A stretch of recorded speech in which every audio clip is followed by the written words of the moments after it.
Clear شہر راجا کرپال نے آباد کیا اور اس کا نام ہردوار گڑھی پھگ رکھا۔ دریائے گنگا کے کنارے کوسوں میل تک آباد تھا۔ اس شہر میں راجا نے ایک نہایت عظیم الشان بت خانہ تعمیر کرایا، جس میں 3000 بت سونے چاندی کے اور 1000 بت پتھر کے تھے۔ راجا کے مرنے کے بعد بکرم پال تخت نشین ہوا تو اس نے اس بت خانے کو اور بھی رونق دی اور اس بت خانے کا انتظام و انصرام گوکل چند مہنت کے سپرد کر دیا۔ کئی سو برس تک یہ شہر مختلف راجاؤں کی راجدھانی رہا۔ سب سے آخر میں جو راجا ہوا اس کا نام کلیان پال تھا، چنانچہ اسی کے نام سے یہ شہر کلیر کے نام سے مشہور ہو گیا۔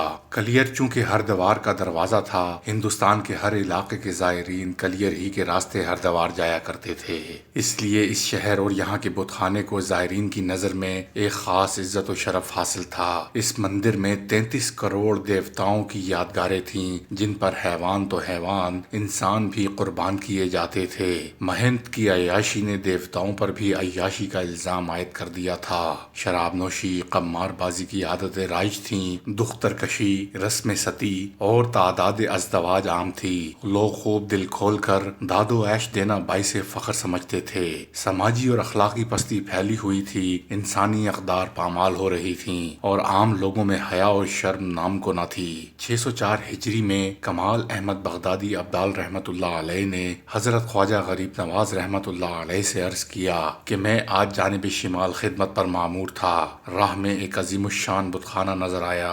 ہندوستان بھر میں اس سے بڑا بت خانہ نہیں، جس میں سونے چاندی کے بت جواہرات سے لدے ہوئے ہیں۔ 80,000 ناقوس روزانہ پھونکے جاتے ہیں۔ اس علاقے میں نام کو بھی مسلمان نہیں۔ میں امیدوار ہوں کہ اس علاقے کو بھی اسلام کی روشنی سے منور کیا جائے۔ حضرت خواجہ غریب نواز رحمت اللہ علیہ نے اسی وقت سلطان قطب الدین غلام سلطان شہاب الدین والی دہلی کے نام خط تحریر فرمایا اور اپنے مرید سید امام ابو صالح کے ہاتھ باہمراہی نظام محمود ابدال کو دہلی روانہ کیا۔ یہ دونوں بزرگ اسم اعظم تلاوت کرتے ہوئے 604 ہجری کو شاہ دہلی کی خدمت میں پہنچے۔ سلطان قطب الدین حضرت خواجہ غریب نواز کے قاصدوں کو دیکھتے ہی سر و قد کھڑا ہو گیا اور مکتوب مبارک پڑھنے کے بعد 3 تعظیمی سجدے جانب اجمیر شریف ادا کیے اور اسی وقت قیام الدین عرف زموان حاکم صوبہ شمالی کو بلا کر حکم دیا کہ شہر کلیر پر لشکر کشی کر دو۔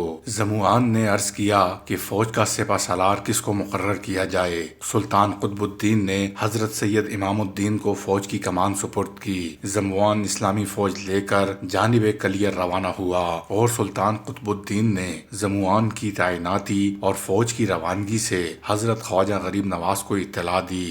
ڈز نگر پہنچ کر زموان نے فوج کی ترتیب دی اور اگلے دن حملہ کر دیا۔ 5 روز تک خونریز جنگ ہوتی رہی۔ بالآخر اسلامی فوج کو فتح حاصل ہوئی۔ ہزارہا آدمی مارے گئے، کچھ بھاگ گئے اور 1 لاکھ کے قریب مرد و زن مشرف با اسلام ہو گئے۔ بت خانے کی عمارتوں کو توڑ کر ہموار زمین کر کے نئی 4 دیواری قائم کر کے جامع مسجد تعمیر کی گئی۔ جس وقت شاہی فوج نے قلعہ کلیر کا محاصرہ کیا تو حضرت کی کلی شاہ نے نعرہ تکبیر لگایا، زمین لرزنے لگی، پہاڑ جنبش میں آ گئے، قلعہ منہدم ہو گیا، ہزارہا لوگ دب کر مر گئے۔ حریفوں نے تیروں کی بارش شروع کر دی۔ حضرت کے کلی شاہ رحمت اللہ علیہ شہید ہو گئے۔ لڑائی کے دوران سردار بنسی رام ایک بلند برج میں پوشیدہ تھا۔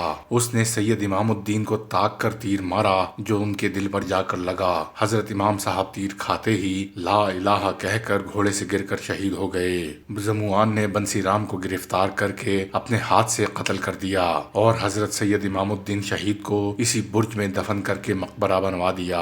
کلیر فتح کرنے کے بعد زموان نے سلطان قطب الدین کو فتح یابی کی اطلاع دی۔ سلطان نے دہلی کے بڑے بڑے علماء اسلام کی تعلیم و تلقین کے لیے کلیر بھیج دیے۔ اسلامی فتح اور علماء کرام کی آمد سے کلیر کے نواح میں اسلام کی اشاعت ہوئی اور یہ شہر خالص اسلامی شہر بن گیا۔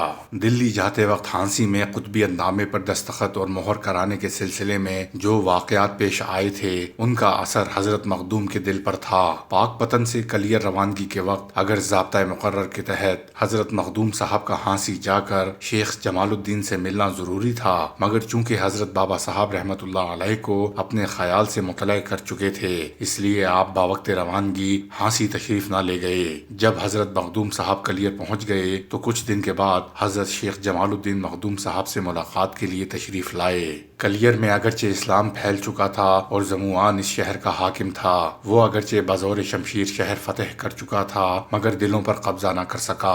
ایسے وقت میں سخت ضرورت تھی کہ روحانی طاقت سے تسخیر قلوب کا کام لیا جائے۔ حضرت بابا فرید گنج شکر رحمت اللہ علیہ یہاں کے حالات سے باخبر تھے، اس لیے حضرت بابا صاحب نے اس علاقے کا روحانی حاکم آپ رحمت اللہ علیہ یعنی حضرت صابر پیا رحمت اللہ علیہ کو مقرر کیا۔ کلیر پہنچ کر صابر پیا رحمت اللہ علیہ نے مسمات گلزاری بنت عبد الصمد بنت عبد الواحد بن قطب الدین انصاری کے مقام پر قیام کیا اور بعد نماز عصر مسجد میں تمام حاضرین کو واعظ و نصیحت کی۔ شیخ بہاؤالدین مسمات گلزاری اور جمال روغن گر اور اس کے ساتوں بیٹوں نے اعلان کیا کہ یہ بزرگ ہندوستان کے قطب الاقطاب ہیں اور ان کے ہاتھ پر بیعت کر کے دینی اور دنیاوی سعادت حاصل کرو، لیکن حاضرین مسجد میں سے کسی نے حضرت مخدوم صاحب رحمت اللہ علیہ کے واعظ و نصیحت سے کچھ اثر نہ لیا اور نہ ہی ان لوگوں نے بیعت کی۔ دوسرے دن بعد نماز فجر حضرت مخدوم صاحب نے مسجد میں آ کر واعظ کیا۔ حاضرین نے بیعت سے انکار کیا اور کہا ہم سب قاضی تبرک قرمتی کے مقلد ہیں، ہم قاضی کی رائے کے خلاف اجنبی مسافر کے ہاتھ پر بیعت کر کے اپنا دستور قدیم نہیں توڑ سکتے۔ حضرت مخدوم صاحب نے فرمایا میں اپنے پیر و مرشد سے امام ہونے کا حکم نامہ لے کر آپ حضرات کے پاس آیا ہوں۔ یہ بات سن کر سب لوگ خاموش ہو گئے اور قاضی تبرک کو جا کر خبر دی۔ قاضی تبرک نے اسی وقت زموان حاکم کلیر کے پاس جا کر بیان کیا کہ یہ شخص دعوی امامت کرتا ہے، کہیں ایسا نہ ہو کہ یہاں کا حاکم بن جائے، مسجد میں جا کر بھی لوگوں کی نماز میں خلل ڈالتا ہے۔ قاضی تبرک شہر قاضی اور امام بلد تھا۔ حاکم زموان اور عمراء و اراکین جمعہ کی نماز قاضی تبرک کے پیچھے پڑھا کرتے تھے۔ مقدمات اور معاملات کا فیصلہ قاضی تبرک ہی کی رائے پر ہوتا تھا۔ 652 ہجری کو زموان ماں عمراء و رؤوسا 70 علماء صاحب مسند اور پالکی نشین کے ہمراہ مسجد میں نماز جمعہ کی ادائیگی کے لیے آیا۔ جمعہ کا دن تھا۔ حضرت مخدوم صاحب رحمت اللہ علیہ نماز کے لیے جامع مسجد میں تشریف لائے اور اول صف میں ممبر کے قریب بیٹھ گئے۔ تھوڑی دیر بعد جب عمراء اور رؤوسا اور علماء مسجد میں آئے تو حضرت مخدوم صاحب سے کہا گیا کہ آپ یہاں سے اٹھ کر کہیں اور بیٹھ جائیں۔ صابر پیا رحمت اللہ علیہ وہاں سے اٹھ کر دوسری جگہ جا بیٹھے۔ الغرض جو امیر و رئیس مسجد میں آتا تھا وہ آپ کو پیچھے ہٹاتا جاتا تھا۔ تمام مسجد پر ہو گئی اور آپ کو ہٹاتے ہٹاتے نہایت تکلیف کے ساتھ مسجد سے باہر کر دیا گیا۔